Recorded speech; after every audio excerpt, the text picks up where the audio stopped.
வாங்க இன்னைக்கு நம்ம பார்க்க போகிறது இப்படி ஒரு super soft and spongy eggless red velvet cake தான் பார்க்க போகிறோம். இவ்வளோ சாஃப்ட் அண்ட் ஸ்பாஞ்சியாக எக்லெஸ்ஸாக எப்படி பண்ணுறது நம்ம சேனலில் பார்க்க போகிறோம். So welcome to taste buds Sophie's kitchen.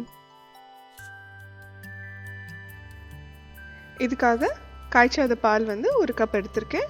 அந்த ஒரு கப்பு பாலில் பார்த்தீங்கன்னா ஒரே ஒரு டேபிள் ஸ்பூன் வினிகர் சேர்க்க போகிறோம். இது எதுக்காக, நமக்கு இன்ஸ்டன்ட் பட்டர் மில்க்குக்காக நம்ம இந்த மாதிரி செய்கிறோம். ஸோ பால் திரிஞ்சதுமே நம்மளுக்கு பட்டர் மில்க் மாதிரி ஒரு கன்சிஸ்டன்சி கிடச்சிடும். ஸோ அது மிக்ஸ் பண்ணி ஒரு 10 நிமிஷம் ரெஸ்ட் பண்ண வச்சிடலாம். இன்னொரு பவுலில் நம்ம ட்ரை இன்க்ரீடியன்ட் சேர்த்துக்கலாம். 1.5 கப்பு ஆல் பர்பஸ் ஃப்ளார், அதாவது மைதா மாவு சேர்த்துருக்கோம். இதில் 2 டேபிள் ஸ்பூன் கொக்கோ பவுடர் சேர்த்துருக்கோம். அதுக்கப்புறமா நம்ம ரைசிங் ஏஜென்ட்டாக நம்ம இதுக்கு பேக்கிங் சோடா சேர்க்க போகிறோம். பேக்கிங் பவுடர் கிடையாது, ஒன்லி பேக்கிங் சோடா.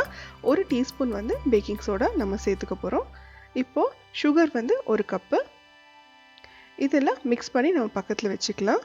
இப்போது நம்ம ஆல்ரெடி பாலில் வினிகர் சேர்த்து நம்ம பட்டர் மில்க் ரெடியாக இருக்கும். அதுலேயே ஃபுட் கலர் நல்லா டிசால்வ் பண்ணிக்கலாம். நான் யூஸ் பண்ண ஃபுட் கலர் அந்தளவுக்கு நல்லா இல்லை. ஸோ நல்ல ஒரு குவாலிட்டியான ஃபுட் கலர் யூஸ் பண்ணிங்கன்னா நல்ல பிரைட் கலர் வரும்.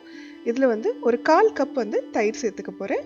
இது கடையில் வாங்கின தயிர் தான். நம்ம வீட்டில் இருக்கிற தயிர் இருந்தாலும் நல்லாயிருக்கும். கொஞ்சம் ஸ்லைட்டாக புளிப்பாக இருந்தால் கேக் ரொம்ப நல்லா வரும்.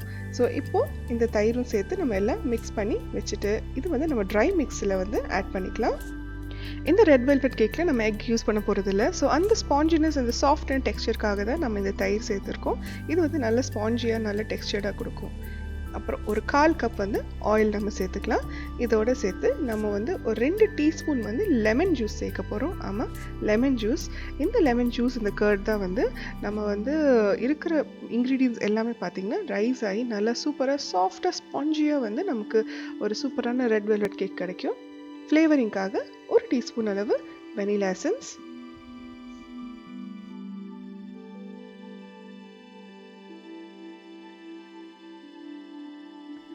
கட்டி இல்லாமல் மிக்ஸ் பண்ணி எடுத்துக்கலாம்.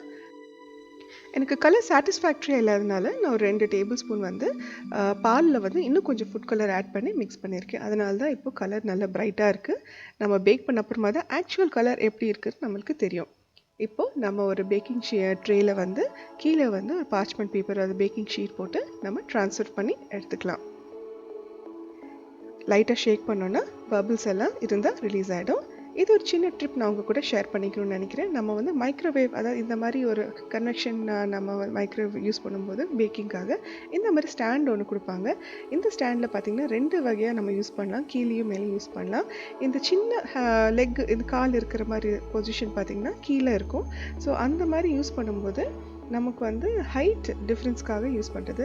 இப்போ நான் வச்சுருக்கோம்னு பார்த்தீங்கன்னா இந்த கிரில்லுக்கு மேலே பார்த்தீங்கன்னா நம்ம சிக்கன் இல்லைனா கிரில்லிங்காக பண்ணுறதுக்காக க்ளோஸ் டு தி ஹீட் இருக்கணுன்றதுக்காக அந்த மாதிரி வைக்கணும். நம்ம கேக் பண்ணும்போது இந்த ஸ்டாண்டில் இந்த மாதிரி திருப்பி கீழே கொஞ்சம் கேப் இருக்கிற மாதிரி வச்சு எடுத்தோன்னா நமக்கு ஹீட் கீழேருந்து நல்லா ஆகும். ஸோ கேக் ஈவனாக நல்லா ரைஸ் ஆகி வரும். ஸோ அடுத்த வாட்டி நீங்கள் கேக் இந்த மாதிரி மைக்ரோவேவ் ஓவனில் கன்வெக்ஷனில் பேக் பண்ணும்போது மறக்காமல் இந்த ஸ்டாண்ட் யூஸ் பண்ணி பண்ணுங்கள், நல்லா வரும் கேக்கு. இப்போது இது 180 டிகிரிஸில் நம்ம 40 மினிட்ஸ் பேக் பண்ண போகிறோம். ஆல்ரெடி ப்ரீ ஹீட் பண்ணதுனால நான் டைரெக்டாக இப்போது பேக்கிங் ஆரம்பிச்சிட்டேன். இப்போ 40 மினிட்ஸ் கழிச்சு நம்ம கேக் எடுத்து வெளியில் வச்சுருக்கோம். கேக் பார்க்கறதுக்கு ரொம்ப நல்லா இருக்குது. கொஞ்சம் நேரம் ஆறட்டும், நம்ம அந்த மோல்ட்லேருந்து ரிலீஸ் பண்ணி பார்க்கலாம். ஒரு 15-20 மினிட்ஸ் கொஞ்சம் நேரம் ஆறின அப்புறமா மோல்ட்லேருந்து ஈஸியாக வந்துருச்சு. இப்போ கேக் பார்த்தீங்கன்னா சூப்பராக ஸ்பாஞ்சியாக எவ்வளோ சாஃப்டாக பாருங்கள், ஸ்ப்ரிங் மாதிரி. ப்ரெஸ் பண்ண உடனே திருப்பி it is just springing back to its form. அவ்வளோ ஸ்பாஞ்சியாக அவ்வளோ நல்ல ஒரு எக்லெஸ் ரெட் வெல்வெட் கேக் பண்ணியிருக்கோம். நம்ம இந்த கேக் இப்போ டெக்கரேட் பண்ண போகிறோம். இன்றைக்கி ஆக்சுவலி வேலண்டைன்ஸ் டேக்காக நான் இந்த கேக் பண்ணுறேன். ஆனால் நான் யூஸ் பண்ண கேக்கோட கலரிங் பார்த்திங்கன்னா ரொம்ப சாட்டிஸ்ஃபேக்டரியாக இல்லை. But anyway, let's do the frosting. இதுக்காக ஹெவி விப்பிங் க்ரீம் ஒரு 1 கப் எடுத்திருக்கேன். சுகர் 1/4 கப் எடுத்து நல்லா நம்ம பீட் பண்ணி எடுத்துக்கலாம். இதில் க்ரீம் சீஸ் நம்ம ஆட் பண்ண போகிறோம், ஒரு 1/2 கப். இது க்ரீம் சீஸ் ஃப்ராஸ்டிங்கிறதுனால நம்ம ஒரு 1/2 கப் க்ரீம் சீஸ் ஆட் பண்ணி இன்னொரு வாட்டி பீட் பண்ணி நம்ம எடுத்துக்கலாம். வேணும்னா நம்ம வெனிலா எசன்ஸ் இதில் கொஞ்சம் சேர்த்துக்கலாம். பட் நான் இன்றைக்கி ஆட் பண்ணலை. இந்த க்ரீம் சீஸ் ஃப்ராஸ்டிங் இப்போ ரெடி ஆகிடுச்சு. நம்ம பேக் பண்ண கேக்கை பாதியாக இந்த மாதிரி கட் பண்ணி நான் எடுத்து வச்சுருக்கேன். ஸோ ஒரு லேயருக்காக. ஸோ இப்போ இந்த கேக்கில் நம்ம உள்ளே நம்ம பண்ணியிருக்கிற க்ரீம் சீஸ் ஃப்ராஸ்டிங் நம்ம உள்ளே ஒரு லேயரை கொடுக்க போகிறோம். ஸோ கேர்ஃபுல்லாக இந்த கேக் எடுத்து பக்கத்தில் இன்னொரு பிளேட்டில் வச்சிடலாம். முதல்ல